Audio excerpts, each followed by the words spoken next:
नमस्कार, म टेकनारायण भट्टराई। पावर न्यूजमा स्वागत छ।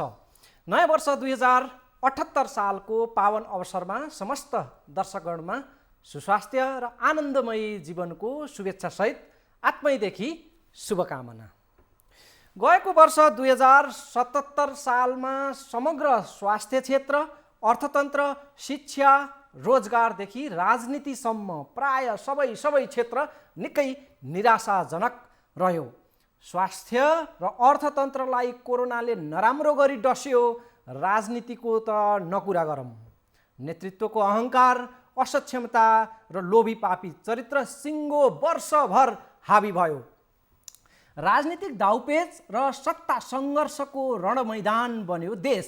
नेपाली जनतालाई गएको वर्ष कस्तो लाग्यो, सुखद वा दुखद, त्यसको मूल्याङ्कन स्वयं जनताकै पोल्टोमा थाती छोडौँ। तर हाम्रा प्रधानमन्त्री केपी शर्मा ओलीलाई गएको वर्ष 2077 निरर्थक रहेन। प्रधानमन्त्रीका लागि त उपलब्धि नै उपलब्धिको वर्ष रह्यो रे 2077। नयाँ वर्षमा प्रधानमन्त्रीले दिएको सम्बोधन यदि सुन्नुभयो भने गएको वर्ष आहा क्या गजब भन्नुपर्ने हुन्छ। के आहा भन्न लायक रह्यो त बितेको वर्ष? यसको उत्तर पनि स्वयं जनताकै पोल्टामा छाडौँ र सुनौ गएको वर्ष कस्तो भयो प्रधानमन्त्रीबाटै। 77 साल कोभिडको महामारी भए पनि, केही राजनीतिक अस्वस्थता देखा परे पनि, यो वर्ष पनि गएको वर्ष पनि निरर्थक वर्ष रहेन, एउटा उपलब्धिको वर्ष नै रह्यो। कतिपय कोणहरूबाट केही पनि भएन, केही पनि भएको छैन भन्ने हल्ला चलाउने, जनतालाई निराश बनाउने, जनतामा असन्तुष्टि भड्काउने प्रयासहरू भइरहे पनि सरकार त्यसबाट किञ्चित विचलित भयो। हामीले आशा जगाउने कामहरू, जनतामा आशा जगाउने कामहरू र सरकारका क्रियाकलापहरूप्रति भरोसा जगाउने कामहरू र भविष्यप्रति आशा र विश्वास जगाउने कामहरू लगातार गर्यो। ठिकै हो, प्रधानमन्त्रीले जनतामा आशा जगाउने काम गर्नुपर्छ। एक हदमा यो मान्यतालाई स्वीकार्नै पर्छ। तर त्यसको मतलब आशा खेतीले मात्रै कति दिन, कति महिना, कति वर्ष चल्ने हो? प्रश्न चौतर्फी उठेको छ। प्रधानमन्त्रीको दाबी र यथार्थमा तालमेल खाएको छैन। 3000 नागरिकले कोरोना महामारीमा ज्यान गुमाएका छन्। लाखौँ नेपाली नागरिकको बिचल्ली भएको छ। तर प्रधानमन्त्रीले नयाँ वर्ष आरम्भको अवसरमा गरेको सम्बोधन एवं यो एक वर्षे समीक्षामा नागरिकको मृत्यु र बिचल्ली प्रति दुःख, संवेदना र गम्भीरताको झिल्को अंश पनि देखिँदैन। जसरी हुन्छ म सफल भएँ, मेरो सरकार महान अनि हामीले खातै खात उपलब्धि पाएका छौँ भन्दै गएको वर्ष त गजबै भयो भन्नेमा प्रधानमन्त्रीको एकोहोरो रटान छ। प्रधानमन्त्रीको भाषणमा गएको वर्षमा भएका खराबी, कमजोरी वा विपदका प्रति संवेदनशीलता र गम्भीरता देखिँदैन। त्यो सम्बोधनमा कहीँ झल्किँदैन। गम्भीर अवस्थामा खडा रहेको देशको बारे बयान गर्ने मामलामा सम्बोधनमा हल्कापन छ। जे भनिदिए पनि जनताले पत्याइहाल्छन् भन्ने मनोदशा छ। उत्ताउला दाबीहरू छन् र अनौठो एवं जबरजस्त प्रसन्नता झल्किन्छ प्रधानमन्त्रीको सम्बोधन र अनुहार दुवैमा। दर्शकवृन्द, पछिल्लो इतिहासकै सबैभन्दा जर्जर हालतमा छ अर्थतन्त्र। आर्थिक वृद्धि दर ऋणात्मक हालतमा खस्केर पातालमा पुगेको छ। 40 वर्ष यताको सबैभन्दा खराब रेकर्ड अहिले बनेको छ।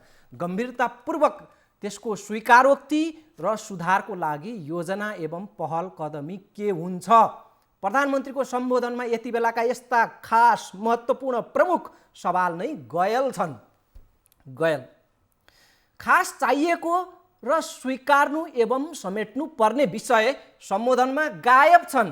जर्जर बनेको बेरोजगारी समस्याबारे प्रधानमन्त्रीको सम्बोधनमा आशा लाग्दो कुनै एक बुँदा पनि उल्लेख छैन। जे हो त्यो वास्तविक यथार्थ मसक्कै लुकाउने र आफ्नो स्वार्थ र सफलता भजाउने नाममा देश र जनताको दयनीय हाल नस्वीकार्ने प्रधानमन्त्रीको सदाबहार कठोर स्वभाव समीक्षा योग्य छ। प्रधानमन्त्रीले आफूलाई सफल र योग्य देखाउन देश र जनताको मर्म भावना र यथार्थलाई मनचाहे ढङ्गले तोडमोड गर्न मिल्छ प्रश्न गर्न जरुरी भएको छ। आफू सफल देखाउन प्रधानमन्त्रीले यथार्थमाथि बर्को ओढाउन मिल्छ, अति भएन र?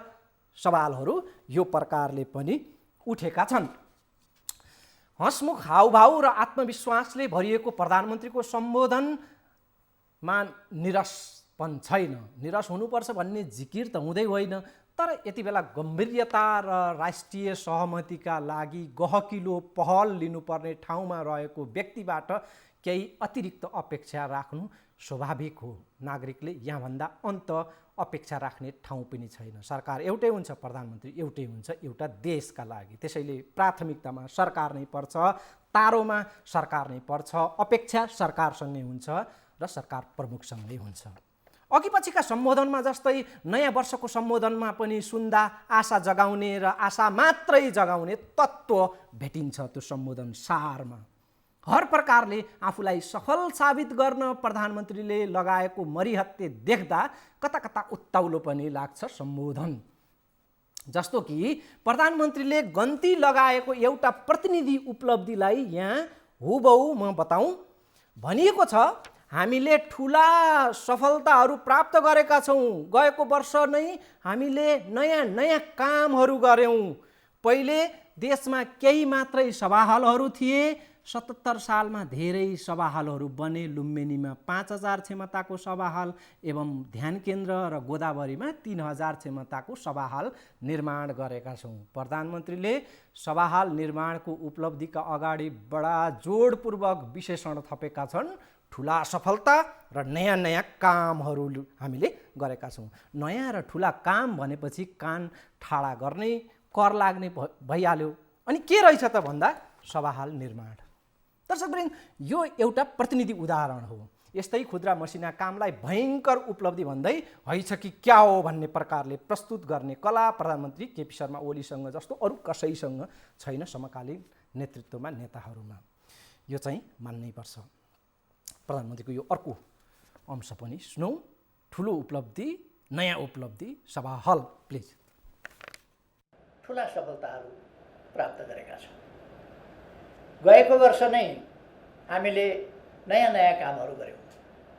पहिले केही मात्रै सभागृहहरू थिए। 77 सालमा धेरै सभागृहहरू बने, सुचारू भए। हामीले लुम्बिनीमा 5000 क्षमताको सभागृह, ध्यान केन्द्र, त्यसको निर्माण कार्य सम्पन्न गरेका छौँ। गोदावरीमा निर्माण कार्य 3000 क्षमताको सभा हलको, त्यसको पनि सकिसकेका छौँ। अरू थुप्रै ठाउँहरूमा सभा हलहरू नत्र भने पहिले पोखराको सभा हल, यो राष्ट्रिय सभागृह, प्रज्ञा प्रतिष्ठानको सभा हल लगायतका केही र अन्तर्राष्ट्रिय सभागृह यति मात्रै थिए। यस ठाउँमा अब थुप्रै सभागृह बन्नेछ। दर्शकवृन्द, प्रधानमन्त्रीले एमसिसी र लकडाउनका बारेमा दिएको प्रतिक्रिया पनि हामीले समेट्नेछौँ। रेल चलोस् वा नचलोस् तर चर्चा भने चल्नुपर्छ। लागौँ रेलको चर्चामा। रेल आएर थन्किएको महिनौँ भइसक्यो जनकपुरमा। रेल चलाउन होइन, बजाउन ल्याएको भनेर आरोप पुष्टि हुने प्रकारले त्यो वातावरण स्वयं सरकारले तयार पारिरहेको छ। आरोप छ रेल चाहिँ देखाउनलाई ल्याइयो भन्ने, र गतिविधि हेर्दा त्यस्तै पनि देखिन्छ। देख्यौ त हामीले रेल ल्यायौँ भनेर रेल भित्र्याउनु नै सर्वस्व उपलब्धि जस्तो प्रचार गरियो। ल्याउनु अगाडिदेखि ल्याएपछि प्रचार चलिरहेकै छ। दिन, हप्ता, महिना रेल ल्याएकोमा प्रचार बजाइयो। बहाना मिल्यो। अहिले कोरोना सङ्क्रमण छ, सङ्क्रमण कम भएपछि रेल चल्छ भनियो। यस अगाडिको कुरा पत्याउनै पर्यो। कोरोनाले उत्कर्ष लियो र मत्थर पनि भयो र ठप्प भएका प्राय सबै थोक नेपालमा फेरि चल्न थाले, तर रेल चलेन। अनि अर्को बहाना गरियो रेल विधेयक संसदमा अड्कियो भनेर। तर रेल आएको त साँचो हो, आएको त्यो रेल भजाउनु त छाड्नु भएन। त्यसैले प्रधानमन्त्रीबाट एकपटक फेरि अर्को किस्ता रेल चर्चाको उठान नयाँ वर्षको साइटमा पनि भएको छ। प्रधानमन्त्रीको भनाइ आएको छ अबको 1 महिनामा रेल चल्छ। सुन्नेलाई त लाग्ने नै भयो कि ल है रेल चाहिँ चल्ने भयो अबको 1 महिनामा। तर आउने 1 महिना नेपालमा कोरोनाले उत्कर्ष रूप लिँदैछ। यो हामीले भनेको होइन, स्वास्थ्य मन्त्रालयले भनेको। स्वास्थ्य मन्त्रालयले यस अघि पहिलेको लहरमा भन्दा त्यति बेलाका भन्दा सबै खराब रेकर्डहरूलाई पार गर्न सक्ने र आगामी साता र महिनाहरू निकै जोखिमपूर्ण हुने स्वास्थ्य मन्त्रालयको प्रक्षेपण छ। यही मेसोमा प्रधानमन्त्रीले अर्को महिना रेल चल्ने बताएका छन्। चर्चा पनि नछाड्ने, रेल पनि नचल्ने। क्या तमासा छ, क्या रेला चलिरहेको छ देशमा। रेलको रेला चर्चा त जे होस् चलाउनु दिनु भएन। 1 महिना पछिको जवाफ त अहिले नै फेरि रेडी पनि छ कि रेल त चल्थ्यो तर कोरोना फेरि चर्कियो। यस्तो बेलामा रेल चलाएर जोखिम लिने कुरा हुन्छ त? यस्तै गरी रेल नचल्ने अन्तिम बहाना हुन सक्छ एउटा आशंका कि रेल त हामीले ल्याएकै हो तर चल्नै नपाइकन रेल बिग्रियो, खिया लाग्यो, पाट पूर्जा चोरी भयो, बिक्री भयो, रेल विधेयक नै पारित गर्न दिएनन्। सरकारको सफलताबाट आत्तिएकाहरूले रेल चल्नै नदिने अनेक षड्यन्त्र रचे। जे होस् यो देशमा रेल आएको छ, देखेकै हो, चलेकै हो रेल। पहेँलो घुम्टोमा यति बेला रेल ढाकिएको छ, महिनौँ भयो। रेल चलोस् वा नचलोस् रेलको चर्चा यो देशमा चलिरहेकै छ र रेलको राजनीति चम्किरहेकै छ। हेरौँ, हामीले जनकपुरमा 2टा रेल ल्याइसकेका छौँ र यसै महिनाबाट सञ्चालन प्रारम्भ गर्दैछौँ। पूर्व पश्चिम रेलमार्ग कतिपय ठाउँमा ट्र्याक बनाउने काम, कतिपय ठाउँमा पुल बनाउने काम, अनेक कामहरू हामीले सुरु गरिसकेका छौँ। जग्गा अधिग्रहणका कामहरू सुरु गरेका छौँ र अब छिटै नै पूर्व पश्चिम रेलमार्ग गर्दैछ। आशा जगाउनुपर्छ, जनतामा विश्वास जाग्नुपर्छ, विकास निर्माणका काम अगाडि बढ्छ। यो कुरा हामीले रेलको चर्चा गऱ्यौँ आज कोशीमा, गण्डकीमा। आफ्नै उत्साहमा, आफ्नै लगानीमा निजी क्षेत्रबाट केही उत्साही युवाहरूले स्टिमर चलाइसक्नु भएको छ। 77 साल असफलताको वर्ष होइन, त्यो राजनीतिक हिसाबले होस्, आर्थिक हिसाबले होस्, त्यसै गरेर सामाजिक क्षेत्रमा पनि यो सफलताको वर्ष रहेको छ। चुनावका बेला मत फकाउन पानी जहाजको कुरा गरियो, उत्तरको नाकाबाट रेल भित्र्याउने कुरा गरियो, तर त्यसमा उपलब्धि शून्य। मोनोरेलको चर्चा, काठमाडौँमा मोनोरेल चलाउने चर्चा भयो, त्यसमा उपलब्धि देखाउनु, त्यसमा प्रगति देखाउनु परेको छैन। पानी जहाज आएन त के भयो, स्टिमर त चलेका छन्, युवाहरूले स्टिमर त चलाएका छन् भन्ने तहमा अहिले तर्कहरू चलिरहेको छ। र मिर्मीमा म आफै पनि मिर्मीको बोटमा पानी जहाजमा चाहिँ चलेको छु। दशकौँदेखि त्यहाँ चाहिँ पानी जहाज चलिरहेको छ। अब त्यसैमा हामीले चित्त बुझाउनु पर्ने अवस्था बनेको छ। दर्शकवृन्द, बडो गजबको अहोभाव प्रधानमन्त्रीको सम्बोधनमा झल्किन्छ। देश र जनतामा गाह्रो साह्रो समस्या, झमेला, दुःख, कष्ट कहीँ कतै शेष छैन। मैले सबै छु मन्तर गरेर सब ठिकठाक पारिदिएको छु भन्ने प्रकारको अभिव्यक्ति प्रधानमन्त्रीको छ। बारम्बार जताततै उत्साह, आत्मविश्वास, मनोबल र आत्मगौरवको माहौल छ देशमा भन्दै प्रधानमन्त्रीको दाबी त कतिसम्म छ भने खेलकुदमा भएको उपलब्धि पनि मेरै कारण सम्भव भएको हो। देशमा मेरो सरकार छ, त्यसैले त खेलमा नेपालले जितेको छ। गएको सार्क खेलमा नेपालले जितेको मेडलको जस लिने प्रधानमन्त्रीको त्यहाँसम्मको पनि जोड देखिन्छ। घुमाउरो हिसाबले आफ्नै सरकारका कारण नेपालले मेडल जित्न सम्भव भएको प्रधानमन्त्रीको आशय छ। हामी एउटा नयाँ उत्साहका साथ, नयाँ आत्मविश्वासका साथ नयाँ वर्षमा प्रवेश गरिरहेका छौँ। अहिले जनताको मनोबल उठेको छ, आत्मविश्वास बढेको छ, नेपाली हुनुको गर्व अनुभूति भएको छ। त्यसै कारण 12औं दक्षिण एसियाली खेलकुदमा हामीले जम्मा 3वटा स्वर्ण पदक जितेका थियौँ। तर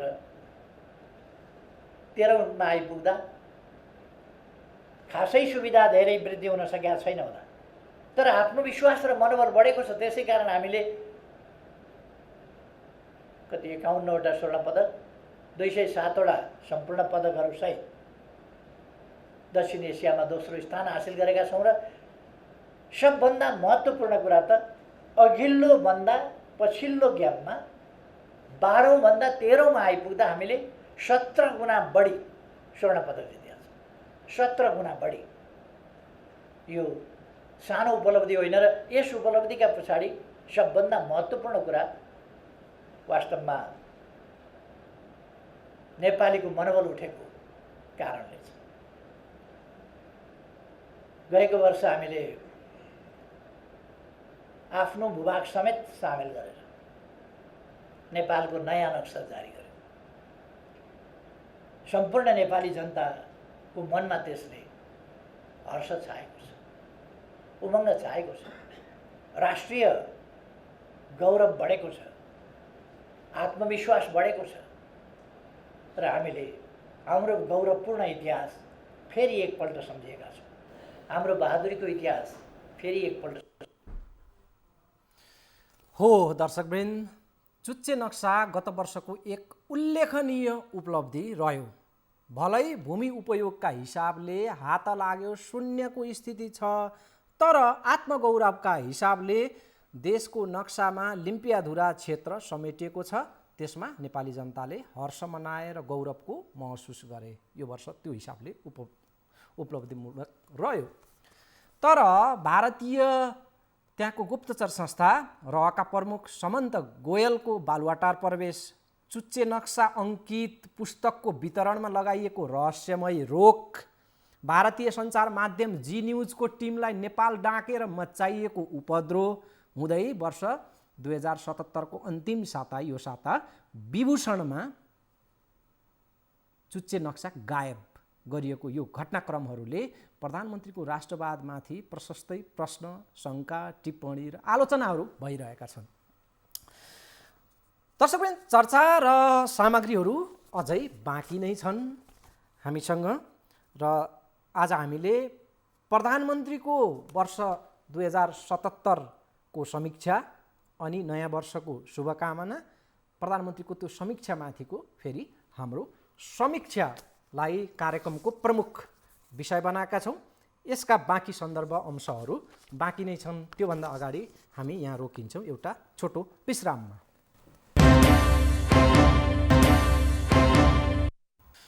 विश्रामपछि स्वागत छ। नयाँ वर्ष 2078 को पहिलो दिनमा छौँ हामी। नयाँ वर्ष सम्बोधन समीक्षा आजको कार्यक्रमको प्रमुख विषय रहेको छ। प्रधानमन्त्रीको सम्बोधन, प्रधानमन्त्रीको वर्ष 2077 माथिको समीक्षा अनि प्रधानमन्त्रीको सम्बोधन र त्यो समीक्षा उपरको फेरि समीक्षा आजको कार्यक्रममा हामीले समेट्दैछौँ। प्रधानमन्त्रीले सधैँ भन्ने गरेको एउटा बुँदा यो पटक पनि छुटेको छैन र त्यो हो हामीले विखण्डनकारी सीके राउतलाई ठाउँमा ल्यायौँ, त्यसपछि मूलधारमा ल्यायौँ विप्लवहरूलाई। सीके राउत र विप्लवलाई ठाउँमा ल्याएको भन्दै प्रधानमन्त्रीले बारम्बार सगौरव उपलब्धि सुनाउँदै गर्दा आफ्नै दल नेकपा एमाले नराम्रो गरी चिरा परेकोमा पार्टी पङ्क्तिमा यति बेला के बितिरहेको होला, त्यसको हेक्का, समीक्षा, दुःख मनाउ वा विस्मात प्रधानमन्त्रीमा पटक्कै देखिँदैन। विखण्डनकारी र हिंसात्मक राजनीतिमा लागेकाहरूलाई सही बाटोमा ल्याएकोमा प्रधानमन्त्रीले खुसी मनाउनु उचित छ, त्यसमा भरपूर धन्यवाद पनि छ।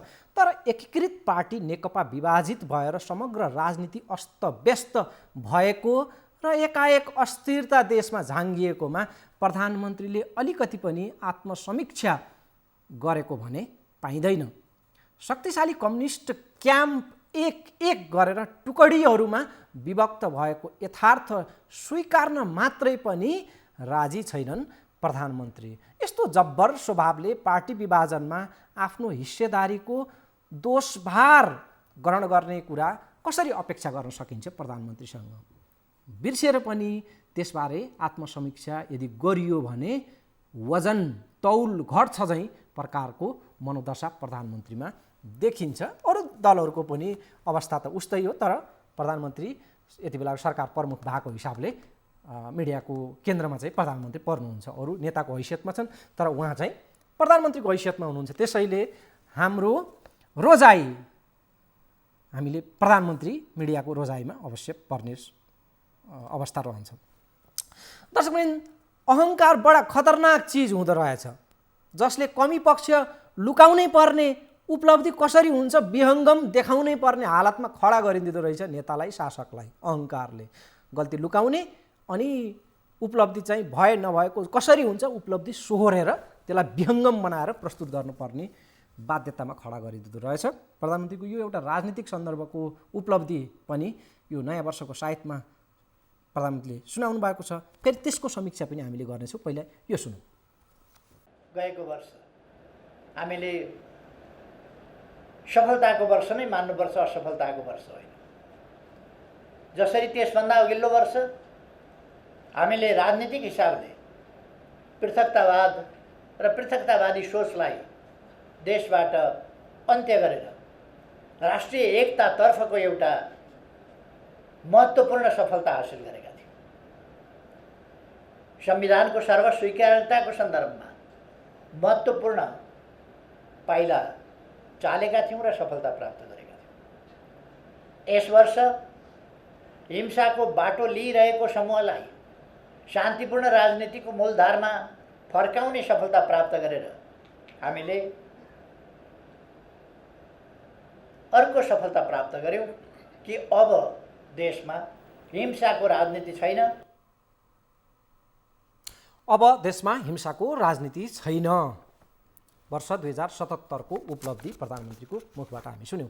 दर्शकवृन्द, एकातर्फ प्रधानमन्त्रीले विखण्डन र हिंसाको बाटोमा हिँडेका दलहरूलाई मूलधारमा ल्याएको जस लिँदै गर्दा अर्कोतर्फ त्यसमा चोट पार्ने गरी तराईमा सक्रिय गोइत समूहले मालपोत कार्यालयमा विस्फोट गराएर शान्ति खलबल्याउने काम गरेको छ। छिटफुट हिंसाका घटना कायमै रहे पनि विप्लव समूहको खास गरी मूलधारको जुन प्रवेश छ यसलाई महत्त्वपूर्ण सफलता मान्नै पर्छ। वर्ष 2077 को प्रधानमन्त्रीले यसको जस लिनु स्वाभाविक पनि छ, तर त्यो जस लिँदै गर्दा प्रधानमन्त्रीले आत्मसमीक्षा गर्नुपर्ने पाटापक्ष अरू पनि छन्। गत वर्ष 2077 को आरम्भमै राजनीतिक दल विभाजन र संवैधानिक परिषद सम्बन्धी अध्यादेश ल्याएदेखि यता देशको राजनीतिक लय खलबलिने क्रम त्यहीँबाट सुरु भएको बुझाइ छ। राजनीतिको यो न्यारेटिभ छ, अहिले यो प्रकारको आम धारणा छ। त्यसकै तुस बढ्दै जाँदा, त्यो अध्यादेशको तुस बढ्दै जाँदा संसद विघटन गर्ने अवस्थासम्म आइपुग्यो र अहिले संसद पुनर्स्थापना पछि पनि संसद एक प्रकारले गतिहीन जस्तो बनेको छ। यो खराब अवस्था आउनुमा अन्य धेरै कारणहरू छन्। अन्य नेताहरू प्रशस्तै त्यसका कारकमा पर्छन्। प्रधानमन्त्री एक्लो दोषी भन्यो भने अन्याय हुन्छ, एक पाखे विश्लेषण हुन्छ। तर यो खराब परिस्थितिको प्रमुख अंशियार प्रधानमन्त्री ओलीलाई नै मान्न पर्ने आधारहरू पनि प्रशस्तै छन् र त्यसमध्येको सबैभन्दा प्रखर र प्रमुख आधार ओली स्वयं पार्टी अध्यक्ष रहनु र प्रधानमन्त्रीको कुर्सीमा रहनु अनि परिस्थिति त्यही बेलामा बिग्रनु नैतिकताका हिसाबले पनि जिम्मेवारीको विषय बन्छ नै। ओलीकै रजगज र नेतृत्व रहेका बखतमा अहिले देशको राजनीति अड्कलै गर्न नसकिने अवस्थामा तुङरुङ्ग झुन्निएको छ। के हुने हो कुनै टुङ्गो छैन। बडा प्रेडिक्सन गर्न, अड्कलबाजी गर्न मुस्किलको अवस्था छ। प्रदेशमा पनि केन्द्रीय राजनीतिको असर छ, उस्तै छाप परिरहेको छ। प्रदेश संसदहरू, त्यहाँ प्रदेशका संसद बैठकहरू, सङ्घीय संसदको बैठकको छाया बनिरहेका छन्। यहाँका बाछिटाहरू, काठमाडौँको सङ्घीय संसदका बाछिटाहरू प्रदेश संसदहरूमा परिरहेको छ। सङ्घीयताको कार्यान्वयन र स्थानीय निकायहरूको गौरव र त्यसको विश्वास, त्यसको कार्यक्षमता बढ्न सकिरहेको छैन। सङ्घीयतालाई बलियो बनाउनु पर्ने यो बेलामा सङ्घीयता झनै कमजोर भएका महसुसहरू भइरहेका छन्। गएको साल बिर्सनै नसकिने दल विभाजनको वर्ष बनेको छ। गएको साल दुई ठुला कम्युनिस्ट एकीकृत भएर बनेको देशकै नम्बर 1 ताकतवर दल नेकपा फुट्यो। लामो र सशक्त अनुभव एवं बलियो सङ्गठन रहेको कम्युनिस्ट पार्टी एमाले टुक्रिएको छ। समाजवादी पार्टी विभाजनको मुखमा छ। सीके राउत र विप्लवलाई ठाउँमा ल्याएको आत्मप्रशंसा गर्दै गर्दा प्रधानमन्त्रीले आफ्नै छत्र छायाको, आफ्नै नेतृत्वको दल बेहाल बनेको र समग्र देशको राजनीतिले विकृत मोड लिएको प्रति पनि आत्मसमीक्षा गर्न उत्तिकै जरुरी छ। अर्कोतर्फ हालैका दिनमा नेकपा माओवादीका अध्यक्ष प्रचण्डले जसरी हुन्छ यो सरकार ढाल्नै पर्छ भनेर अभिव्यक्ति दिइरहेका छन्। प्रधानमन्त्रीको मात्रै दोष त छैन, सायद त अरू पनि कारणहरू छन्, दल नेताहरू छन्। प्रचण्डले भेटघाट र गतिविधि तीव्र पारिरहेका छन्। अहिले सरकार बदल्ने र राजनीतिक कोर्सलाई कसरी हुन्छ अघि बढाउने आफ्नो अनुकूलमा गतिविधि उनले गरिरहेका छन् र यो गतिविधि राजनीतिक गतिविधि गर्नु एक हिसाबले दल र नेताको स्वाभाविक कर्म पनि हो, नेताको कामै त्यही हो। तर देशको अवस्था, जनताको भावना, महामारीको यो जटिल परिस्थिति लगायतका यी पाटा पक्षमा, यी संवेदनशीलताहरूमा प्रचण्ड लगायत उनको दलको पङ्क्ति पटक्कै संवेदनशील देखिरहेको छैन।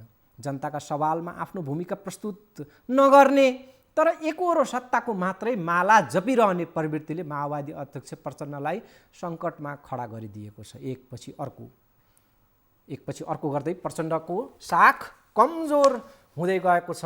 त्यो साख जोगाउने चुनौती एकातर्फ प्रचण्डलाई छँदैछ, अर्कोतर्फ जति नै बल लगाए पनि ओली सरकार ढलाउने प्रचण्डको प्रयास पानीको फोका सरह बनिरहेको छ।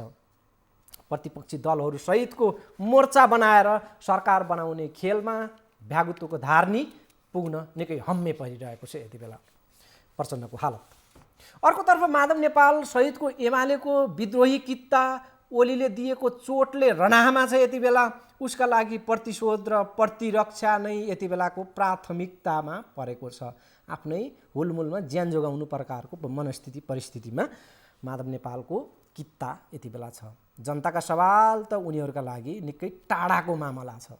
परम प्रतिपक्षी नेपाली काङ्ग्रेसका सभापति र वरिष्ठ नेता रामचन्द्र पौडेलका झगडा सार्वजनिक मञ्चमै छरपष्टै हुन्छ। धारे हात लगाएर दुई नेता मञ्चमै रमिता तमासा देखाउँछन्। ढुलमुले स्थितिबाट काङ्ग्रेसले मुक्ति नपाएर वर्ष 2077 खपत गरेको छ। सिङ्गो वर्ष ढुलमुले अवस्थामै बितायो काङ्ग्रेसले। नयाँ वर्ष त लाग्यो तर काङ्ग्रेसको नयाँ गति र दिशा अझै पत्ता लागेको छैन। परिस्थितिले मझधारमा ल्याएर खडा गरिदिएको छ समाजवादी पार्टी र त्यो पार्टी अर्को रणभुल्लमा छ। यता कि उताको दोसाँधमा सङ्घर्षरत छ समाजवादी पार्टी। ओलीतर्फको मोहजाल एकातिर छ र अर्कोतिर ओलीप्रतिको सघन विरक्तता। एकातिर मोहजाल, अर्कोतिर विरक्तता। यो दुई धारे मनोदशाका दुई कित्तामा नेताहरू त्यहाँ सङ्घर्षरत छन्। त्यो सङ्घर्षले समाजवादी पार्टीलाई नै फुटाउने पो हो कि भनेर त्यो फुटको सङ्घारमा त्यो पार्टीलाई खडा गरिदिएको विश्लेषण र अनुमानहरू यति बेला गरिएका छन्। यस्तो हालतको दलबाट, समाजवादी पार्टीबाट जनताका सवालमा सोची विचारी हुन्छ, केही काम कर्म हुन्छ भन्ने कल्पना गर्नु मात्रै पनि आत्मरति हुनेछ। दर्शकवृन्द, यो हाल छ नेपाली राजनीतिक दलका नेताहरूको, समग्र दलहरूको। र काम कुरो एकातिर कुम्लो बोकी ठिमीतिर भन्या जस्तो बेसुरा ताल र दिशामा जस्तो अवस्था छ त्यस्तै पुरानै मैलो धैलो कुम्लो बोकेर राजनीतिले वर्ष 2078 प्रवेश गरेको छ। 77 पार गरेर 78मा राजनीति पनि उही हालमा प्रवेश पाएको छ। शुभकामना त राम्रै शब्दले दिन्छन् नेतागणहरू, तर उनीहरूको राजनीतिले शुभ लक्षण देखाउन सकेको छैन। तर आशा खेतीमा प्रधानमन्त्रीको एकल प्रयास जारी नै छ। 10,000 बढी युवा अहिले कोरिया जान नपाएर महिनौदेखि काठमाडौँमा अल्पत्र छन्। तर प्रधानमन्त्रीको गोलमटोल रोजगारी फर्मुला बिकिरहेकै छ अनि देश टनेल युगमा, सुरुङ मार्गमा प्रवेश गरेको छ। कालोपत्रे हुँदै रानीपोखरी, धरहरा अनि पानी जहाजका कुरा त चलिरहेकै छन्। र पानी जहाज आएन त के भयो? अघि पनि प्रसङ्ग आयो, युवाहरूले नदी नालामा स्टिमर त साना पानीका जहाज त चलाउन थाले नि। यही प्रकारले अहिले तर्कबाजीहरू चलिरहेका छन्। प्रधानमन्त्रीले वर्ष 2077 को समीक्षा गर्दै सुनाएको उपलब्धिका केही झिल्काहरू यस अगाडि नै हामीले प्रशस्तै सुनिएको। त्यसमा पनि प्रधानमन्त्रीले देशवासीका नाममा भनेर गरेको विशेष सम्बोधन भएका कारणले फेरि एकपटक आज यो सुन्न जरुरी छ। सुनौँ। भनिरहनु पर्ला जस्तो लाग्दैन। रानी पोखरी हामीले शिलान्यास गरिसक्यौँ। धरहरा जो भीमसेन स्तम्भको रूपमा चिनिएको त्यो धरहरा हामीले यही महिनाको 11 गते, अब 10 दिनपछि धरहरा लिफ्टबाट बालबालिका ज्येष्ठ नागरिक समेत लिफ्टबाट सुर माथि जान सक्ने र त्यसको कौशीबाट वरिपरि काठमाडौँको दृश्यावलोकन गर्न सकिने एउटा उपहारको रूपमा फेरि नेपाली जनता समक्ष हामी लोकार्पण गर्दैछौँ। 11 गते हामीले चिर प्रतीक्षित मेलम्चीको पानी दशकौँ पछिको सपना साकार पार्दै काठमाडौँमा झार्न र काठमाडौँका जनतामा धारा धारामा पानी पुर्याएर खुसियाली बाँड्न सफल भएका छौँ। 5.5 किलोमिटरभन्दा बढी सडक हामी प्रतिदिन निर्माण गरिरहेका छौँ। हरेक दिन कम्तीमा एउटाभन्दा बढ्ताका दरले झोलुङ्गे पुल, हरेक दोस्रो दिन कम्तीमा एउटा सडक पुल, हरेक तेस्रो दिन एउटा ग्रामीण सडक पुल यस ढङ्गले निर्माण गरेको छ। अहिले नै 77 सालमै हामीले क्याम्पेन चलाएर, अभियान चलाएर सडक बालबालिका र सडक मानव नरहेको स्थिति बनाइसकेका छौँ। पूर्ण रूपमा हामी यस सालभित्र त्यो गरिसक्छौँ। विदेश बढी असुरक्षित छ, विदेश बढी कष्टपूर्ण छ, त्यसकारण हामी देशभित्रै बसौँ, देश निर्माणका काममा जुटौँ, उपलब्ध रोजगारीका अवसरहरू प्रयोग गरौँ र उपलब्धको प्रयोग गरौँ, उपयुक्तको खोजी गरौँ। सरकार रोजगारीका अवसरहरू युवाहरूलाई उपलब्ध गराउन चाहन्छ र उपयुक्त रोजगारीका अवसरको खोजी गर्दै ती पनि उपलब्ध गराउन चाहन्छ। त्यसकारण म आग्रह गर्न चाहन्छु हाम्रो युवा समुदायसँग, जो रोजगारी उपलब्ध छ त्यसको प्रयोग गरौँ। उपयुक्त प्रकारको रोजगारी यो होइन भन्ने ठानिएको छ भने त्यो क्रमशः उपलब्ध रोजगारीको प्रयोग गर्दै जाँदा हामी त्यसलाई प्रयोग गर्न प्राप्त गर्न सक्छौँ र भोलि देशको विकाससँगै रोजगारीका अवसरहरू, रोजगारीका अवसरसँगै देशको विकास अन्योन्याश्रित ढङ्गले अगाडि बढ्नेछ। हामी टनेल युगमा प्रवेश गर्नका लागि बाटाको क्षेत्रमा यो थानकोट नौबिसे सडक त्यसबाट पनि देखिएको छ हामी टनेल युगमा प्रवेश गरेका छौँ। अब काठमाडौँवासीलाई एउटा सजिलो के पनि भएको छ भने टनेल निर्माण कसरी भइरहेको छ त्यो हेर्न जाने, टनेल कसरी निर्माण हुँदो रहेछ, कसरी अब टनेलबाट नौबिसे छिर्ने, नौबिसेबाट काठमाडौँ छिर्ने त्यो बाटो 3-4 किलोमिटरको बाटो भएर कसरी आउँदैछ, यस्ता कुराहरू। उत्तर दक्षिण रेल, उत्तर दक्षिण बाटा र यिनीहरूमा पनि टनेलको प्रयोग, यी कामहरू पनि हामी गर्दैछौँ। अथवा नेपाल एकपछि अर्को गरी नयाँ युगमा प्रवेश गर्दैछ। यो 2078 साल वैशाख 1 गते लाग्दा पात्रो अथवा क्यालेन्डर त्यसको पाना पल्टिएको मात्रै होइन, पात्रोको पाना पल्टिएको मात्रै होइन, मिति परिवर्तन भएको मात्रै होइन, हामीले यहाँको स्तर पनि परिवर्तन गरेका छौँ, स्तर पनि परिवर्तन गर्दै जानेछौँ। यस आशावादिताका साथ अगाडि बढौँ भन्ने म सबैमा धेरै धेरै आग्रह गर्न चाहन्छु। दर्शकले प्रधानमन्त्रीको नयाँ वर्षको साइटमा विशेष आज देशवासीको नाममा सम्बोधन र सम्बोधनमा यति बेलाको सान्दर्भिक अंश हाम्रो समय अभाव भए पनि यसलाई चाहिँ जोड्नुपर्ने नै छ। लकडाउनको विषयमा र एमसिसीको विषयमा पनि प्रधानमन्त्रीको सम्बोधनमा आज टिप्पणी छ। प्रधानमन्त्रीको यो अन्तिम टिप्पणी पनि सुनौँ। कतिपयले आजै लकडाउन हुन्छ, भरे नै लकडाउन हुन्छ, भोलि नै लकडाउन हुन्छ भन्ने हल्ला चलाएको देखिन्छ। सरकार सकेसम्म लकडाउनमा जान चाहँदैन, तर हामीले हेक्का राख्नुपर्दछ। युरोपका देशहरू, कतिपय देशहरू, विकसित भनिएका कतिपय देशहरू जब महामारी भत्तै फैलियो त्यस्तो अवस्थामा लकडाउन गर्न बाध्य छ। दोस्रो चरणमा, तेस्रो चरणमा फैलिएको त्यो लहरबाट बच्नका लागि लकडाउनको सहारा लिनुपर्ने अवस्था छ। हामी चाहन्छौँ अहिले नै अरू विधिबाटै, हाम्रो सतर्कताको विधिबाट हामी परिस्थितिलाई बिग्रिन नदिउँ र त्यहाँ पुग्न नदिउँ भन्ने मैले आग्रह गरेको छु। अस्ति मैले बोल्दा लकडाउन गर्ने धम्की दियो भन्ने पनि केहीले भने। म धम्की कसलाई दिन्छु? म धम्की दिने हैसियत पनि राख्दिनँ, धम्की दिनुलाई उचित पनि ठान्दिनँ। मैले त्यस्तो अवस्था नआओस् भन्ने कुरामा हामीले ध्यान दिनुपर्छ। परिस्थिति बिग्रियो भने त्यहाँ पनि पुग्न सक्छ, त्यसकारण सजग हुनुपर्छ भनेर अपिल गरेको थिएँ। एमसिसी, नेपाली कङ्ग्रेस र नेकपा माओवादी सरकारमा हुँदा एमसिसी सम्झौता गरिएको थियो। त्यो निर्णयार्थ हामीले संसदमा टेबल गरेका छौँ र टेबलमा निर्णयार्थ प्रस्तुत गरिएको छैन। हामी त्यसको माग गरिरहेका छौँ र त्यसरी सरकारले प्रस्तुत गरिसकेपछि निर्णयार्थ प्रस्तुत नगर्ने भनेको संवैधानिक कुनै अधिकार कसैसँग हुँदैन, त्यो गर्नै पर्ने हुन्छ। तर संविधानै नमान्ने, जिद्दी गर्ने त्यो प्रवृत्ति हामी झेलिरहेका छौँ। दर्शकवृन्द, एमसिसीको प्रसङ्ग पछिल्लो समय संसददेखि राजनीतिक मञ्चहरूमा उठिरहेको छ र एमसिसीलाई अब एउटा तार्किक निष्कर्षमा पुर्याउने गरी राजनीतिक कोर्सहरू अगाडि बढिरहेका बुझ्नमा आएको छ र त्यो प्रकारले दलहरू यति बेला एमसिसीमा अलि बढी केन्द्रित छन्। सायद एमसिसी को केही टुङ्गो लाग्ने अवस्था देखिँदैछ।